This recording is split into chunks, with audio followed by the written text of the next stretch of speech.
काही तुम्हाला उदाहरणं एक एक मिनिटात देतोय. 18 जुलै 2025 आम्ही औचित्य मांडलं. औचित्य कोणाचं होतं? संगणक परिचालक जीवापासून सांगताय की आमचा पगार द्या, आमचं मानधन द्या, आमचा कॉन्ट्रॅक्टर बदलला सरकारने, आम्ही सुद्धा महाराष्ट्राचे आहो, जय भवानी जय शिवाजी म्हणतो.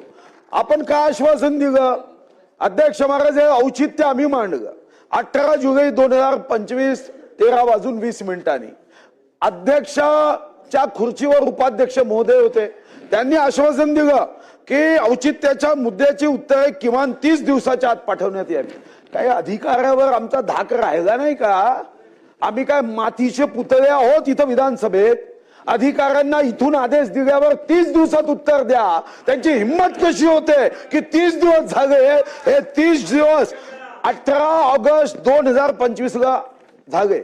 2,47,897 कोटी त्यांच्या कुटुंबाचं पालन पोषण करायला आम्ही पगार देतो की जे गरीब ज्यांचा 1-1 वर्षापासून पगार झाला नाही त्यांचा मुद्दा मांडल्यावर 30 दिवसात उत्तर देण्यासाठी झालं.